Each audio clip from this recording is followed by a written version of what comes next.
Hi, good evening, everyone, and welcome to tonight's COVID-19 Community Town Hall for the Upper Peninsula. My name is Steve Elmer. I'm a college professor here at Michigan Tech University and a member of the Health Research Institute. Our topic tonight is focused on pulling together through tough times. We want to formally welcome all of our viewers that are watching tonight on social media, on Facebook Live, and on our Zoom webinar here, and all the listeners out there tuning in on 97.7 The Wolf Radio. It's great to have you with us. We really appreciate your interest and doing your part to stay informed during the COVID-19 pandemic. A couple of brief announcements before we introduce my colleague, Dr. Kelly Kam, who's an epidemiologist and our content expert, and our speaker panel tonight.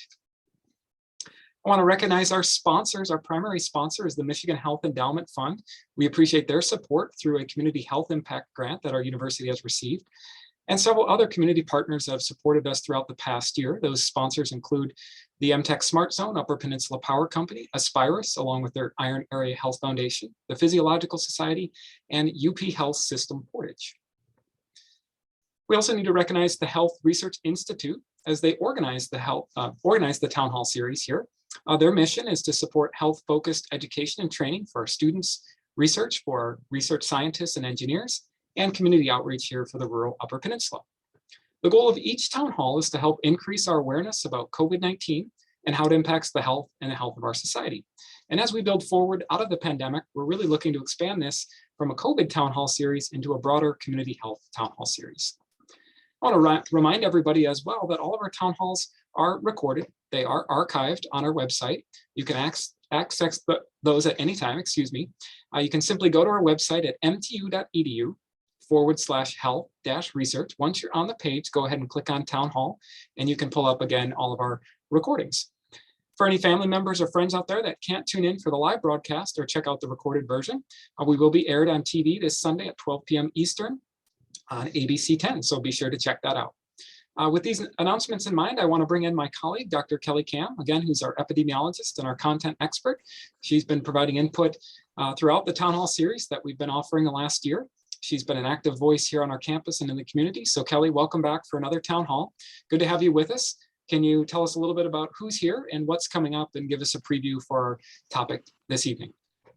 Absolutely. Thanks, Steve. I'm glad to be back.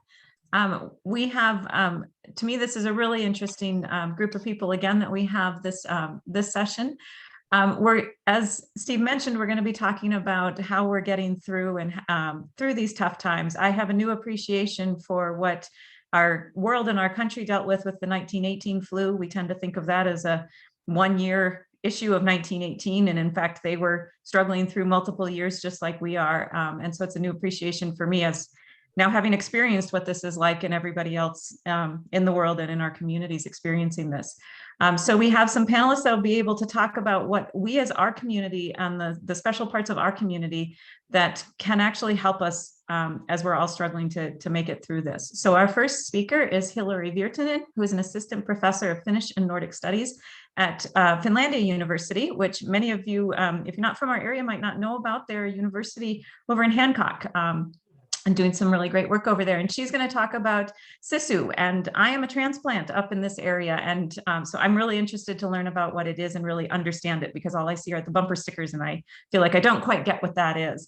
And then we have a group of students from Michigan Tech, our Michigan Tech tutors. We're going to have Tessa Milnar and Sierra William are going to talk, but they're here with quite a few of their board to represent the tutors that they have developed and created to help assist our K-12 students who have been also struggling through this, as many K-12 students across the globe and across our country are struggling with this, that they have taken it upon themselves to really reach out and help the younger students. And then finally, we have Michael Babcock from Portage Health Foundation to talk about Copper Country Strong. So we certainly within our community do recognize ourselves as Copper Country area. And there's some special parts that he's going to talk about on how we've been able to bring the different strengths of our community to try and help us get through these tough times. Great. Thank you, Kelly, for that very nice overview. Really looking forward to tonight's town hall and discussion. I want to remind folks that if they do have questions, we will do our best to have those answered. If you're on the Zoom webinar, you can use the Q&A button at the bottom to send in a question. We also have an email address that you can email. That email is townhall2020 mtu.edu. Again, we'll do our best to direct those questions to the appropriate speakers. Kelly, before we jump into our first speaker for tonight, can you give us a little bit of an update on how the community spread and transmission is looking here in the Western Upper Peninsula? It's been a month since our last town hall, and how are things looking as far as cases and other things right here in our local area?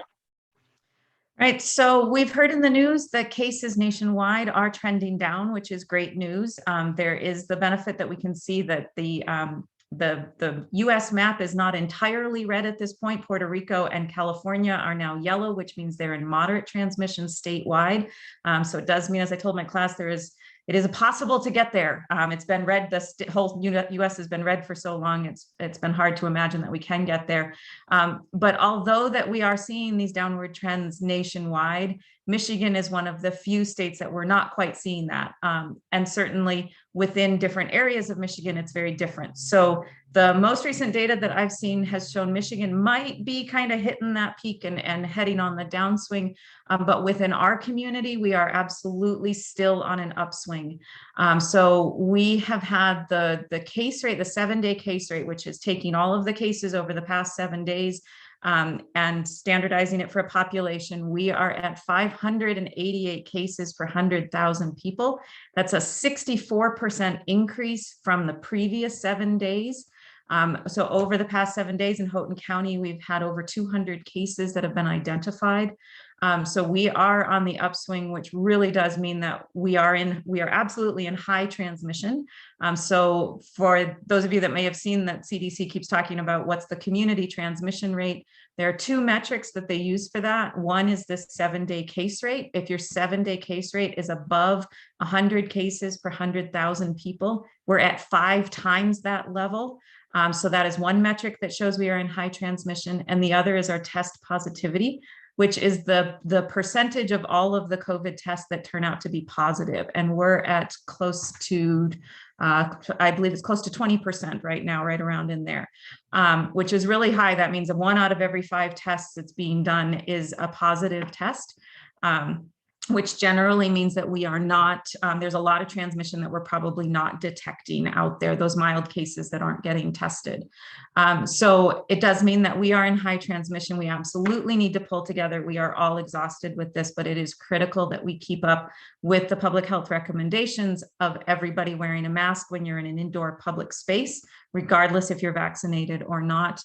I'm really trying to keep that distance and doing everything you can, particularly for if you're unvaccinated or not fully vaccinated, to really make sure that you're not putting yourself at risk of being infected, because we do have a lot of transmission going on right now. Thank you, Kelly. 2 quick questions, and then we'll get into our theme topic for tonight. There are a lot of people sick with flu. Maybe you could mention quickly about RSV and then COVID-19.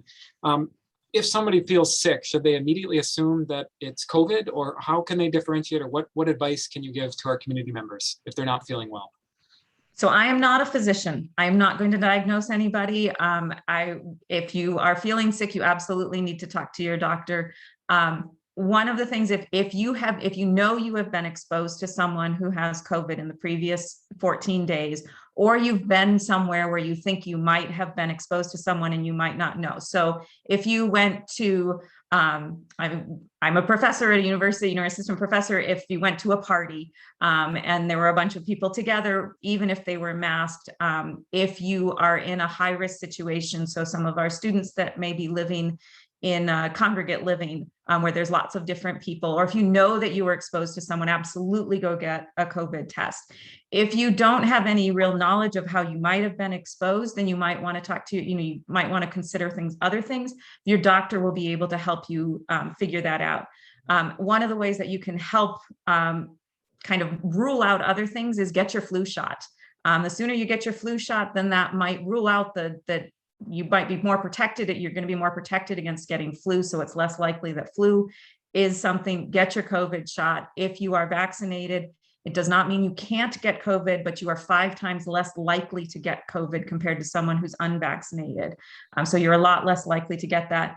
RSV is a respiratory disease that's really a problem, particularly in young children and preemies, young children or children who have immune dysfunction or not, their immune system's not really functional. There is no approved vaccine for that one right now, but that is definitely a problem and can put people at risk. Now, one of the things that's a benefit is that all of those are respiratory diseases. So the things that we do to protect ourselves against COVID actually will also help protect us against flu. So keeping that distance, washing your hands, sneezing into your arm and then, or, into a tissue and then immediately washing your hands. Staying home when you're sick, no matter what you think it is, you should be home if you're sick. All of those things can help reduce transmission of all three of those, but it really is up to talking to your doctor to determine what's the appropriate test for you to get. And then Kelly, any updates on boosters? We're hearing a lot about that in the news.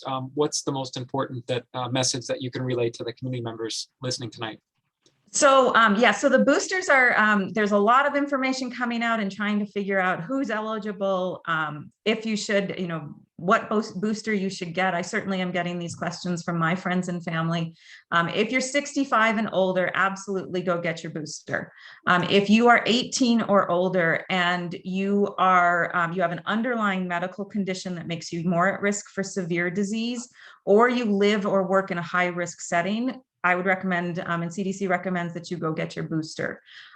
What the booster means is that if it's been 6 months since your second shot, if you had the Moderna or the Pfizer shot, so those 2-shot series, if it's been 6 months or more since you had that second shot, then you're eligible to go get your booster.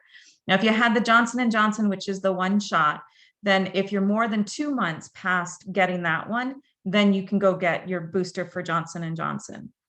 One of the other questions that's really, really common is this idea, should I mix and match? If I got Moderna, should I get Pfizer? If I got Johnson & Johnson, should I get one of the other ones? You absolutely can. There's no requirement that you have to stick with the one that you had. There's not a lot of evidence one way or another. So that's still coming out as we're still learning about that. It's probably not, because Moderna and Pfizer have the same technology or similar technologies, there's probably not as much additional protection if you got Moderna and went and got Pfizer. But again, the evidence is not really there one way or another to say for sure. There is a little bit of evidence that if you had Johnson & Johnson, it might be helpful to get one of the Pfizer or Moderna shots. But again, it's really preliminary and we really can't tell for sure. But the big thing to know is that if you are eligible for a shot and you want to go get your booster to protect yourself, then if you got Moderna and you go to your doctor and all they have is Pfizer, get the Pfizer one. Get what's available and get that booster shot is really the critical part. Thank you, Kelly. We'll touch base with you a little bit later. We're going to transition here and switch gears to really talking about pulling together during the pandemic. And our next speaker will be from Finlandia University. We have Hillary Virtanen.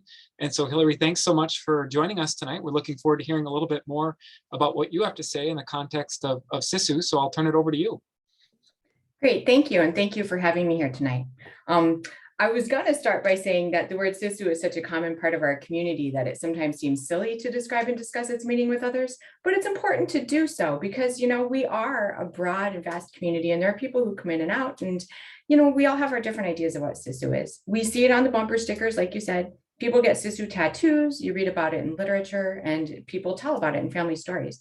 So it's this very ubiquitous concept here and it was brought over with Finnish immigrants, but it's accessible to everyone. So the modern Finnish dictionary defines SISU as daring, courage, persistence, undiscourageability, especially in confronting great efforts and hardships, for example, in athleticism or in the course of war, in meeting one's needs beyond the normal capacity, apparently exceeding one's possible energy for perseverance. So it's a very, very loaded term. There's a lot there. This word refers to the deep inner parts of a person, literally the guts. So that's where the word's origin comes from.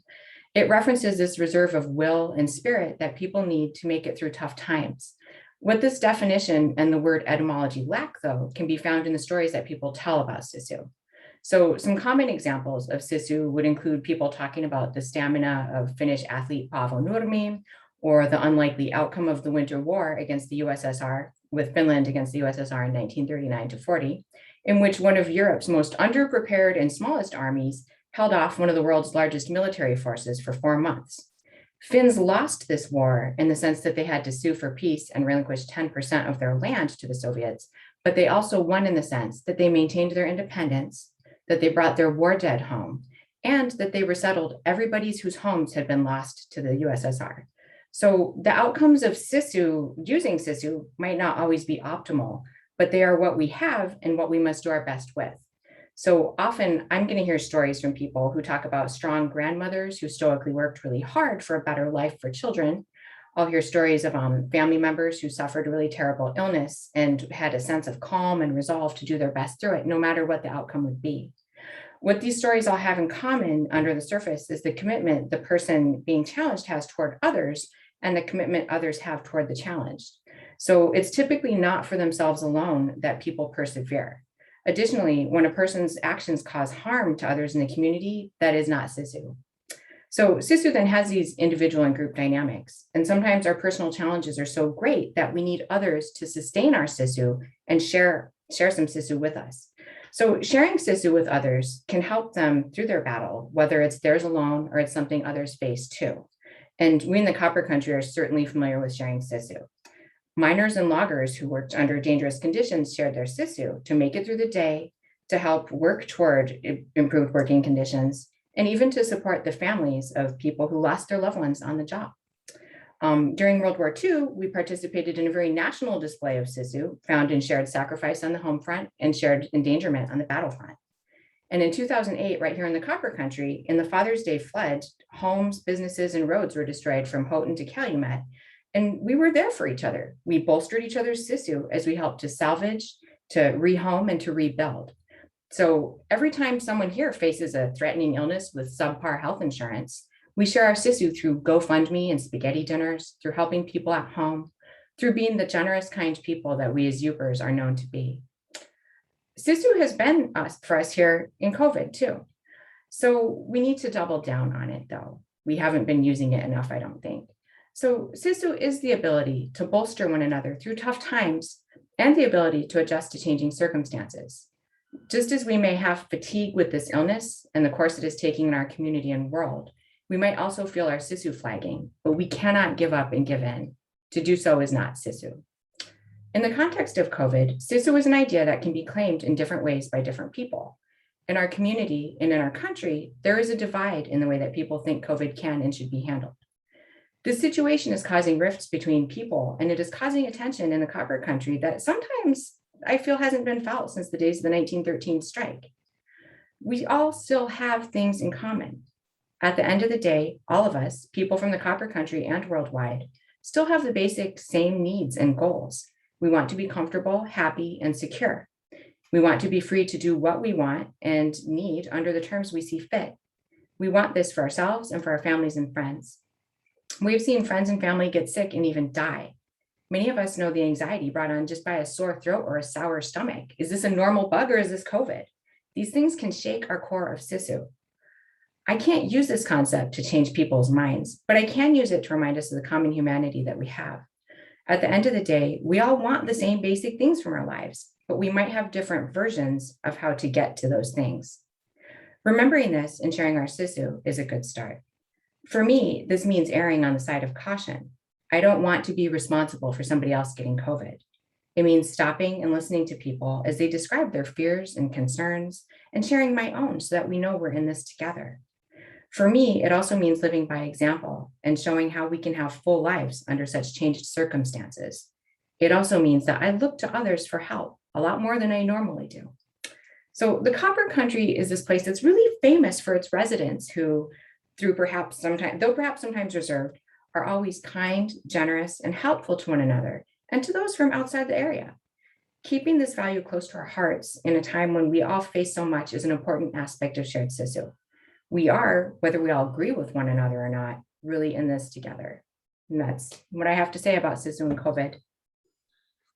Thank you so much, Hillary. What a great presentation there. I learned a lot. I know my colleague Kelly here was nodding, a lot of our speakers, and I can imagine our community members too.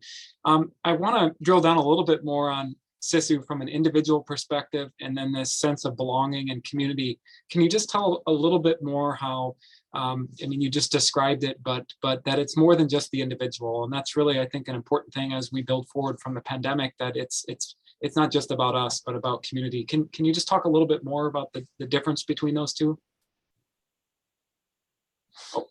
The first thing I would say is that SISU it's such an important part of Finnish culture. It's something that everybody in Finland knows. And so it's a shared community value. It's something that people instill in their children. It's something that people kind of reinforce amongst each other throughout the course of their lives. And so it's this shared belief that, if you have a difficult situation facing you, you're going to make it through one way or another. The important thing about making through is trying to do this course that's kind of going to bring you to the best position possible. And, with regard to COVID, I feel like one of the best position possible is to have as few people die as possible. When people are facing situations on their own, sometimes this can be a very, very personal and private thing.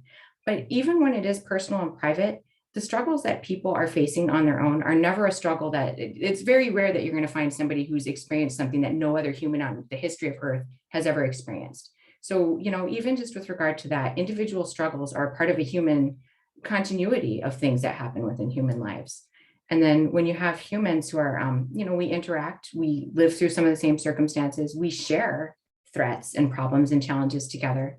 And so we really can best make it through things when we work together and cooperate.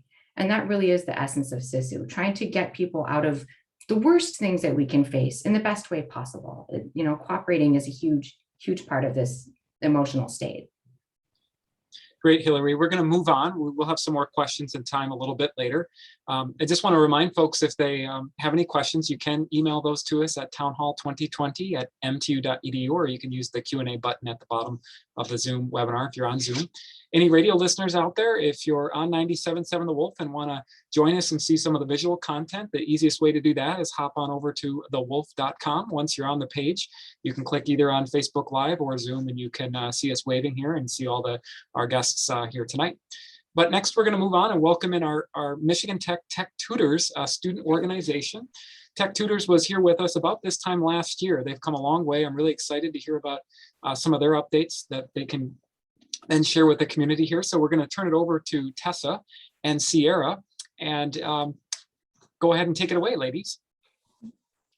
Okay, hi, my name's Sierra. I'm currently the president of Tech Tutors, and today I have with me Tessa, who's the vice president, and then the rest of our leadership board. We are a student organization at Michigan Tech who tutors K through 12 students. We started around this time last year due to the pandemic, and we were trying to accommodate for schools being virtual and help out the students that may be struggling with that. But we have continued through today. Currently, we have around 25 tutors that are all tech students volunteering with us, and we have tutored over 150 K through 12 students and given around 1,500 volunteer hours. We've tutored in 30 school districts around the state of Michigan, but primarily in schools within Houghton, Marquette, and Keweenaw counties. So most of the schools that are right here local. The main students that we get in our tutoring audience have been high schoolers, but we do K through 12. And the main subjects we have tutored for are math, science, and then English and reading. But we do have tutors that are willing to help in history and then foreign language as well. Well, like Sarah said, I'm Tessa. Thank you guys for having us tonight. Stuff that we are doing currently, we are still offering virtual tutoring. You can go onto our website. If you search Tech Tutors MTU, it'll bring you there. And then you can schedule a meeting anytime up until 24 hours before. We have a bunch of tutors who are willing to help in different subjects. And then you can schedule those to be half an hour to an hour long. And then it could be something just one time. If you had a question, you could stop in, or you could set up recurring meetings every week with a specific tutor that you like. And moving on past COVID, as things start to open up again, we're really excited. We're going to start stopping into local schools and doing in-person tutoring at after-school programs. So we've already started that at Lake Linden High School and in Hancock. So we're hoping to have more schools join on to that. We typically do it on a rotating basis every day of the week from 3 p.m. till 5 p.m. And then if you're interested in finding out more, we do have a Facebook. If you search Tech Tutors at MTU, or our Instagram is Tech Tutors MTU. A question for Sierra. Can you tell us a little bit more about the reaction from the students and the teachers and also importantly the parents? What's the reaction been like? It's been a fairly good reaction. It's been nice because we do take time to get to know our students. It's even though sometimes they're one-time occurrences, a lot of these students do make repeating sessions. And so we're able then to reach out to their parents more and to their teachers to really understand what the student needs help with, and then build these great relationships with students that they're excited to see us every week and give us updates. And it's not just like tutoring. It becomes a lot more than that. And then for Tessa, tell us a little bit more. You guys really certainly pulled together here during the pandemic to launch this last year. You mentioned that you're going to continue this in person, but what's the long-term vision that you have? Will this, continue for, a few months after the pandemic, or long-term? Is this something that'll be a robust program here for the community? Yeah, so we did not expect it when it was first starting out to get as big as it is. I know Lydia, who formed the club and has since graduated, she expected this just to go through that first summer. As students were wrapping up the school year, they thought that they just needed help then. But so many people were interested in this continuing. So we've kept it going. And I think the virtual option has been so nice for us and for students, because like Sierra said, we've reached so many students throughout the state. And so we're still planning to keep those virtual options open for students, and more so just thinking of the in-person as an additional thing that we can offer. And then tell us, what does a tutoring session look like or entail? So if there's any parents listening tonight, is it just through Zoom, or what are the mechanics of how it works? So our tutoring sessions are through Zoom, and when you sign up on our website, there's a process that it takes you through to select subject, grade level, and then you can even put in notes about your student or what they might need extra help with, or if they have special education needs, anything like that can help us cater to them. And then we create a Zoom session, share it with you through our Tech Tutors email. And then from there, you log in and we have our half-an-hour session. If you have homework that you want us to look at with you, they can email it to us beforehand, or we can kind of make a camera setup so that we can see it. And then through Zoom, we can bring up things like the whiteboard setting where we can work through math problems with them. We can share a screen and look at science activities, or we can go through readings and highlight things on the screen. So it is primarily through Zoom if you choose the virtual setting, but we make sure that you know what to do every step of the way. Great. And then final question, I know you had mentioned how to search, but can you give us the direct website? I think your website's pretty short. If people wanted to look that up or write this down for them, where can they find more information? They can find more information if they Google Tech Tutors at MTU, but the direct website is Tech Tutors all together as one, and then a -mtu.org. Okay. Well, excellent work to the Tech Tutors team. I know we'll have some more questions for you in a little bit. For the sake of time, we're going to move on to our next speaker. We're going to welcome in Michael Babcock, who's with the Portage Health Foundation. Michael, good to see you again. Thanks for coming on tonight. We know you were multitasking with a few things here, so good to have you on, and we'll turn it over to you to tell us a little bit more about Copper Country Strong. Yeah, thanks. Thanks for having me on today. As you'll learn a little bit in my presentation here, this is exactly the kind of thing that we need to have both in our community and across our nation to help spread the word of what's going on and what can be done to help both as these tech tutors are doing in terms of making things better when they are, or as as Kelly's talking about in terms of things people can do to stop the spread. But Copper Country Strong is a website. So if you guys have not been there at all, go to coppercountrystrong.com. It has been up for a few years now. It started in 2018 during the flood that Hillary was talking about. And it's funny, the word SISU during that transmission, that version of the website was all over it because I felt like that was a really good example of our community showing SISU. But we had a website then because the flood was just devastating. We had volunteer information there. We had information about if somebody needed help for their house or something like that, where they could go to get that help, as well as how to donate money to support the recovery. In total, there was more than $2 million donated to our community and by our community during that time. And not that all came from that website, but people from outside the area, people inside the area, they didn't necessarily know where to go. So that made it a one-stop shop where they could find the most vital information. And we had that website up within about 4 days or 5 days after the flood, I think. It was a really impressive effort of a group of people that came together. A huge shout out to Monty Consulting in Houghton. They're the ones that actually built it. They host it still, and they've been amazing support for us.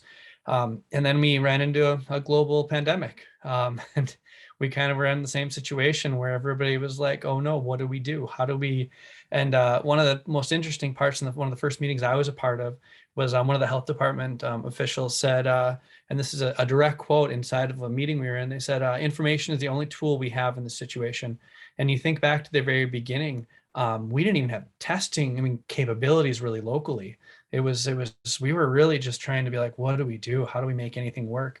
And the group of us that got involved from the health department and from the emergency management offices within the 5-county area, including Gogebic, Houghton, Baraga, Ontonagon, and Keweenaw counties, we kind of got together and said, what do we do? What do we do? How do we make this work? And there was weekly meetings that went on trying to figure it out. But as a person with a communications background, I've been in the field for 15 years now in public relations. And I was like, okay, well, one of the things we need to do is we need to have one system where people can go and they can count on information, be there, and they can get what they need. And right off the bat, we launched that with some really key information there. Some static information, including a resource guide that was put together by a combination of faculty and students and volunteers, mostly Michigan Tech people. And that resource guide was exhaustive. It was incredible. There was transportation information, there was housing information, there was food information. And then there was a guide for what to do if you think you have COVID-19. A version of that still exists on the website today. There was testing information added as soon as we had more information about what that meant and how it could, what ways you should go about getting testing, eventually leading to vaccine information, which is actually the most popular page on the website now. It has been for quite some time now, because even when the vaccine was available, it wasn't like it was really easy to get necessarily. So we added that. And we also knew that things were going to be changing constantly. So we created an email list that's got about 700 people on it now. And it just slowly grew as more and more people found it. And we at first had daily emails, which is when we look back and see like how low things were at that point, but we just didn't know. But at that point, it was dire. We were sending out emails every day with any updates we had. That moved to 3 days a week, and eventually 2 days a week, eventually 1 day a week. And in July, after a year and 3 months, I finally got it off my plate. I didn't have to send emails out anymore, which was awesome, because we were at a much better place as a area. But we started that up again a couple months ago, and now we send out 1 email a week again with updates on our numbers. And it's been interesting because the website and all those numbers, the way they're reported, the way we post them on our website, they've changed quite a bit in that time to based on what matters. At first we were literally counting how many tests we took, as in making that information there. And we then, and what's interesting about this information too, is it's not like we're the only place with this information. You can go to Michigan website, you can go to the US government website, and all this stuff is also there. But the trouble is it's hard to navigate it. And a website like this is built to make it so that what information is going to be most useful to our community is what we've been trying to put out there. And a huge shout out to the health department. They're the ones that actually do the work of finding that information. And then as a team, we're able to get it on this website and get it out to people. So it's been a lot of fun, and I kept that to 4:56. So I think I did pretty good because I was aiming for about 5 minutes. So again, thank you guys, because you guys are the ones helping spread this information as well. And it's been a pretty impressive thing to see this been going on as long as it's been going on. Likewise, Michael, I think it's really been a team effort, everybody pulling together here, our students, our faculty, like you said, our public health department, educators, community members, emergency response personnel, and of course, our healthcare workers. A couple of questions for you to get started here. Thinking of this website, Copper Country Strong, it's the go-to place for information. We also acknowledge that there, unfortunately, is a lot of misinformation and disinformation out there. How can we leverage, our slogan for our community, Copper Country Strong, maybe for people that are potentially, again, there's a lot of information that can be hard to keep up, but are there more things that we can do to get people to this website? Because there's so much good information out there. What are your team, thinking about how to really leverage this platform that you guys have created? I got to be honest, that's it's a struggle. There are, as we heard on, Facebook papers that came out this week, they boost things that get more of a reaction on their website, knowing that things that get more of a reaction are more extreme things. Us making a post about how, masking can help, and us making a post about how vaccines can help. Those are just getting the basic like on Facebook, where somebody making a post saying, well, this is actually, spreading some misinformation is getting a different reaction, therefore it's spreading further. And it's really hard. But the bottom line, and you still see this throughout it, is that there's also a ton of people that just aren't talking about it. You know, maybe they have one person in their life that's loud, and that person is kind of telling everything they need to know, and they're not really seeing information elsewhere, and they don't think it's that important to do their own research. But the bottom line is that those people are they're susceptible to our messages. So they might be surrounded by a whole bunch of people that are telling them this stuff that's not true, but it still might be worth it for you to share it on your Facebook page, because you are a trusted source for them, and they might see it coming from your voice and you personalizing it in your way, and that might have an effect that you just didn't know about. And specifically at this point, the biggest thing we can do, and Kelly might have a much different opinion on this, but I think she's going to kind of say the same way, is we really need to push the vaccines. The UP Health System did a phenomenal job putting on a video this last week that showed some healthcare workers talking about how important it is. And at this point specifically, if you're going to do anything to try to spread this message out, put that vaccine information out there. You know, show that you are so much less likely to get it. And if you do get it, you're so much more likely to survive it without even going to the hospital. And if you do go to the hospital, you're so much more likely, if you have a vaccine, to not die. And those things are at this point completely factual. And there's no evidence of any kind of poor, and again, Kelly, this is much more your expertise than mine, but if it comes from people that they trust, it's going to help. You know, they don't know Kelly, they don't know me necessarily, but they might know you out there listening to this. And if you do your research quickly, because it's not that hard to do, the CDC has made it quite easy to find this information. Go find that, be comfortable in that, and share that, because you just don't know who's out there that might see that. Michael, a follow-up question here. You mentioned starting this during the Father's Day flood. It's continuing on through the pandemic. At some point, we will move forward again from the pandemic. Will the website dry up and stop, or do you envision it again, thinking how do we make our community come together and be healthy and resilient, you know, in the future? Will it continue? There's a few different conversations going on about that. One of them is the emergency management personnel from our 5-county area. It could be something that lives under them. And then if, you know, not little things, I'm sorry, that is a terrible way to put this, but if other things come up, for instance, when there's been a missing person, you know, maybe the site kind of transitions to a place where like the center of information for a missing person is there, or if we get another weather event, not extreme as a flood, but to have a group of people that are ready to turn it on as moment's notice. So that's probably the most likely outcome, but there's still things that are being worked on. And frankly, I don't know, the end doesn't seem like it's in sight right now. So we're not too worried about that point yet. Yep. Likewise with our town hall series as well, we want to keep providing a platform here to help people stay informed, to complement your website and other things. Final question here. Importantly, email alerts and updates. If people want to sign up for those, how do they sign up? Yeah, just point your web browser to coppercountrystrong.com. There's a link on there for the briefings. Click on that, and right on the top of there's going to be a link to subscribe to the emails. We send them out once a week. This email list is not shared anywhere. It is only for this email list specifically. And after COVID is over, we will send, like even in July when we were done sending emails, I sent one final email and said, you know, this list is basically going to be dry unless something happens. And something happens, we're back at it again. So it'll be the same way. This list is not something that's going to be sold to any other organization. So you feel safe with that. Also, I'd highly recommend going to our Facebook page. We update that as often as we can too, sharing information from, there's a new group called Frontline Updates have been posting for the last couple of months, and they've been doing an awesome job posting things from a very different angle.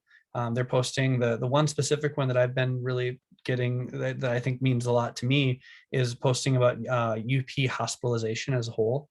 You know, posting how many people are in a hospital, how many people are in an ICU bed, how many people are on a ventilator. And that's some raw numbers, and it can give you a better idea of where we're at across the UP. Thank you, Michael. I've been following those frontline UP updates as well, and they are heart-wrenching and another good way to stay informed and find out what's going on here locally and regionally. I'm just going to pause here and recognize our sponsors. I'll give our speakers a break, and then we'll continue on with questions for the entire panel here. If you are just joining us, we're about halfway through our COVID-19 Community Town Hall. Our topic tonight is focused on pulling together through tough times. We have a variety of guests and speakers here tonight, sharing their insight and answering questions. Our sponsors that have helped support the COVID-19 Community Town Hall series have included the Michigan Health Endowment Fund, UP Health System Portage, Aspirus, along with their Iron Area Health Foundation, the MTech Smart Zone, Upper Peninsula Power Company, and the Physiological Society. And our series is organized by the Health Research Institute. We appreciate the support of all of our sponsors and partners. Next, I want to welcome in my colleague, our epidemiologist, Kelly Kam, just to check in with her. Kelly, what stood out so far from you? And then we have a question that's come in that I think you can address. Sure. So I think for me, this all of these things, I've seen them certainly in practice. I was involved with helping get that resource list together. And I can say personally from calling some of, we called every pharmacy we could find in the 5-county region, grocery stores. At that point, locally, Walmart was the one grocery store that had a curbside pickup, but we had many people who were going to be in quarantine and needed to figure out a way to get groceries without going in. We called grocery stores, and I remember several grocery stores saying, if they're in that situation, have them call me. I will walk through the store as they tell me their grocery list, and we will figure out how to charge them, and we will take care of them. People in small towns at city halls that were telling us, if someone needs a grocery delivery, I'll drop it off on my way home. That really people were really doing everything they could. I think it's a very good reminder to say we're not there yet. And as Hillary mentioned, we have to continue thinking of this and continue thinking about the rest of our society and our rest of our community to protect those people who, for whatever reason, are more susceptible or at risk for COVID and severe disease with that, as well as the impact of that. So I commend the tutors for doing what you're doing and continuing to do that. We know that the K-12 students are going to most likely have some time that they're going to have to be spending catch up for this past year and a half of being virtual and everything. So what you guys are continuing to do to reach out to the K-12, it's just wonderful to hear that. And I've also seen the other side where people have been very emotional against the public health recommendations and aggressive. And so I'm heartened to see that there is a light, and I'm glad to see that. Kelly, last town hall, we talked about some of the lessons learned, and I think this is actually a good moment to reflect back on that. And I wanted to start with you and then go around our panel here. So the question for everybody here on the Zoom webinar would be, what's something that you've learned about our ability to come together and pull together through this difficult situation? And Kelly, I'm wondering if you could speak a little bit about your efforts with contact tracing and how you assembled the team pretty quickly and to pull that together. And then maybe after that, we can go to Hillary next and then through the order. I think one of the things that's been really clear throughout this is we have to remember that there's a lot of different expertise, and whether it's expertise in experience or, book learning or whatnot, that we have a community that has lots and lots of talent. And not only the willingness to use that talent, but we have that knowledge and that talent. And when we put out a call for contact tracers, those students did an amazing job of going anywhere from we've got just a couple hours a week to some weeks where they were putting in way more hours than they realistically should have been working, to make sure that we were reaching out to every single student at Michigan Tech, and we included Finlandia for the second semester, that every student that was under quarantine, they were spoken to by one of our contact tracers. And they were given the support of having a person on the other end in a very stressful time, where there was a lot of unknowns, and we could provide them with that information about, hey, here's what you can do, here's who you can call for help. We're going to figure this out, and we're going to work through this with you. And remembering that those talents are not necessarily where we might think of them as being.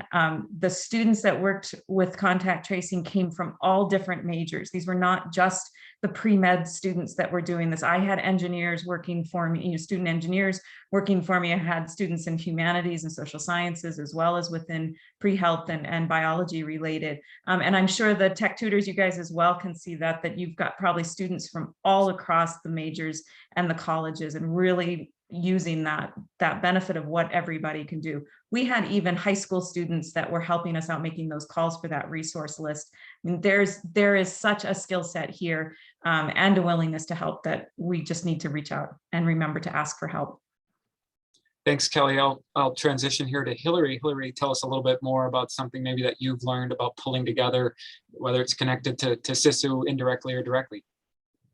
Yeah, so I would actually follow up with what Kelly had said, which one of the things that I learned right away with COVID, because I teach, college students, and I'm also the parent of 2 young adults and 1 high schooler, is that it's okay for people to show their vulnerability. And even me as a professor, there have been times within this whole situation, which is dragging on near 2 years now, where I've just realized that, gosh, I need a second to breathe. And I know my students need that too, and my kids need that too.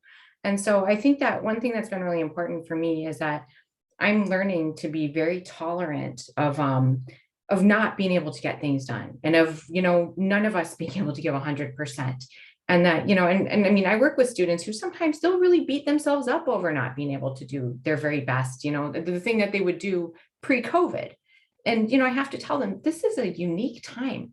But, there were students who didn't even get to go to school during World War II because their countries were being bombed, and because there was, armies running back and forth. And so I think that this COVID period, even though it's destructive, and even though, it's dangerous and scary, it's allowed for us as people to be able to kind of really appreciate the things that we can get done under extreme pressure. And it's really allowed for us as people to understand that we can't be perfect all the time. We can't give 100% all the time, and nor should we expect to.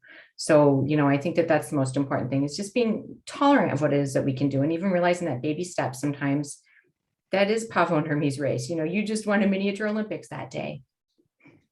Great perspective, Hillary. Let's move on to the tech tutors, some lessons that you guys have learned.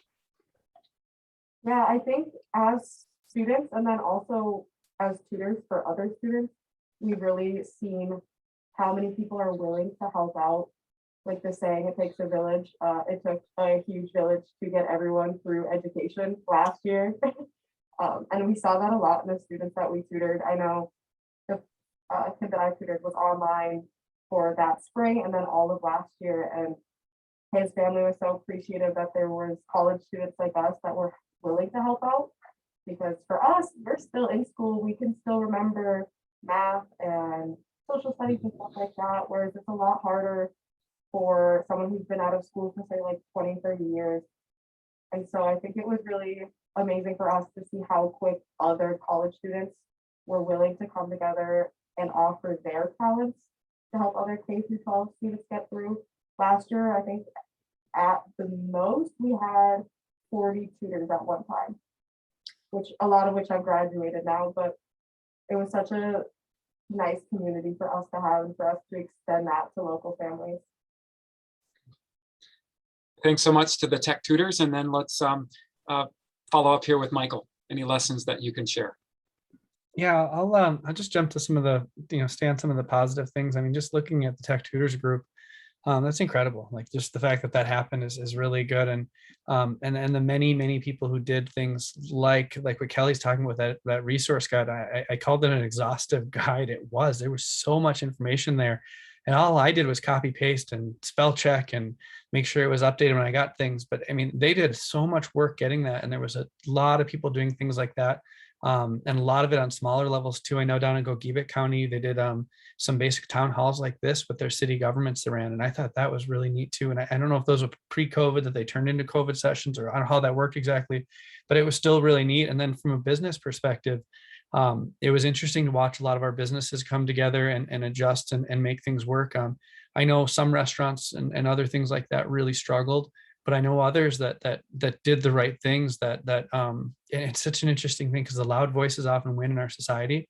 But if you look at the restaurants that followed the mandates as they were supposed to, had people wear masks, and didn't let people in when they were supposed to, those restaurants that just followed those rules, they did really well. People spoke with their wallets. There were several restaurants in 2020 that had the best year that they've had. And it wasn't because they were posting on Facebook about how they're letting everybody in without masks. It was because they were following the rules and people trusted them. And there's a lot of people in our society, in our community, not our society, our community, that do want to do the things to try to help out people. And we saw a lot of those businesses be successful. And often you just didn't hear about them quite the same way that you heard about some of those loud voices that were doing the opposite of that. So I thought that was really cool to see those people rewarded by probably a silent majority of people in our community. Thank you, Michael. We went all the way around the panel. Kelly, we're going to come back to you. There is a question here just about the general safety and efficacy of the COVID-19 vaccines. I know that came up a little bit earlier, but could you just follow up on that and just tell us more about the safety and efficacy behind the vaccines that are approved? And I think the second part of that question is this person's asking if they have an 8-year-old, are they eligible? Is the vaccine approved yet? If you could just provide some context real quickly. Sure. So it is absolutely safe and effective. The studies have been done. The way that the studies were done, there were not shortcuts taken with the studies. And so all of that preliminary to get to where they were an emergency use authorization or an EUA, those studies were done. There were not shortcuts taken. And we do have the scientific evidence that's over and over again shown that the vaccines are safe and effective, even in the age of Delta variant. So they are not, and I think we got into kind of a little bit of having these 95% efficacious vaccines was like, that scientifically is amazing to be able to do. Even if it's 60% effective, that is still amazing to be able to have something to do. So absolutely, if you're not vaccinated, get vaccinated. If you have questions about whether it's for you particularly because of a medical condition that you have, talk to your doctor about that. Go to your healthcare professionals to talk to that about that. We've, not only in the studies that we've seen it's safe and effective, but it's rolled out worldwide, and we know that it's safe and effective worldwide. Getting COVID is not safe and effective. It is not safe to get COVID, not only because you yourself, we can't predict if you yourself will get severely ill or just a little bit ill, but also, as Hillary mentioned, you put someone else at risk because you are able to spread that disease even before you know you're sick, and you don't know if that person you give it to is going to have severe illness or mild illness. In terms of the children, there are steps being taken. It has been, I believe the FDA had looked at it, so we're looking at it's getting really close for that 5 to 11-year-olds, but it is not yet at the emergency approval state. It's now to CDC, I believe is the step that we're at, but it's getting close. Great. Thank you, Kelly. One question we're going to pose to the panel here, and I'll start with Hillary. If there's a takeaway message from your short presentation today, we'll start with Hillary, go to Tech Tutors, and then Michael. But what's the key takeaway that you'd like our audience to leave with tonight? So I guess the key takeaway I would say is that SISU is this kind of shared resource that we have. And SISU often is attached to this idea of making it to a goal. Sometimes the goal might be just feeding your family at the end of the day, because that can be difficult enough. Sometimes it could be something very ambitious, like making it through an epidemic as safely as possible. And so the thing that I would say is that SISU is something that we share. And because of that, it creates this web of connection between all of us in this community. So if you need help, if you're scared, if you're worried, if you just want to understand differing viewpoints about what is going on with this and kind of understand what it is that your neighbor's thinking, maybe talk to your neighbor. Because the most important thing is that even, if we get to make it through this pandemic, we're all going to be neighbors and we're all going to be coworkers and we're all going to be together in this community. And we know that as Yoopers, we work best when we work together. And so that's the biggest thing is SISU can help us to work together. Thanks, Hillary. Let's go on to the Tech Tutors. Your key takeaway for our audience tonight. I'd say our key takeaway is definitely that there are resources within the community that are ready to help you with almost any issue that you're having, especially us as tech students. We understand the struggle that it is for education currently. So we are ready and here to support your children or any children that you know, and here to be a valuable resource for that. Well said. Thank you to the entire Tech Tutors team, and we'll go to Michael next. Yeah, so the thing that I'll remind people of is each of us are the original social influencers. Right now that's a hot topic. You'll hear about somebody getting paid money to post things on Instagram or wherever else they're posting them. But every person that's listening to this has a social circle around them, whether it's big or small, doesn't matter. You have a group of people around you that can hear you, that they're around you because they trust you in some sense. And don't be afraid to talk about the things that you believe in, that aren't about beliefs. It's about the truths. and stick to those truths, stick to those 100% truths, and don't leave it up for evaluation, because it's not up for evaluation from us. There's experts that do these things. And as long as you can kind of stick back to those things and don't get off topic, stick to the truth of the matter, you can be a difference maker in people's lives that you're never going to know about. So please, if you think about it like that, and you've got that vaccine and it, talk about it to people. Sometimes they just don't realize that there are people around them that are doing it. You might be one of the few people in their social circle that are actually got the vaccine or something along those lines. And by you saying it, it could open up a whole new world to them. And then, so the other part is, again, coppercountrystrong.com. Go there, subscribe to the email list. The next email will be actually going out shortly after we finish up here today. Thank you, Michael, for all your hard work with the coppercountrystrong.com website. Check it out. It's a great resource. Kelly, we're going to finish up with you. Believe it or not, we made it through another town hall here. Tonight was our 21st town hall. So as always, thanks for your expert analysis along the way. Kelly, I know our next town hall will be December 2nd. We typically do the final Thursday of every month. There's the Thanksgiving holiday, so we'll be on December 2nd. There will be quite a few people traveling, potentially, students and community members. Do you have any recommendations for how to travel and be safe? We have just a couple minutes left here. I wanted to leave you with the final word on that. Absolutely. So remember that in any public transportation, masks are required. So if you're in airports, on airplanes, on public buses, wear your mask. Bring extra masks with you in case something gets wet or something happens. Make sure you have your masks because it is required on there.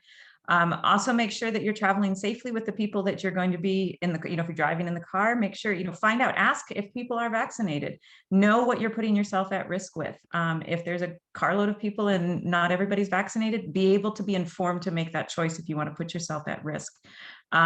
If at all possible, make sure that you're not putting yourself at risk before of being exposed before going and spending time with people at high risk, grandparents, things like that.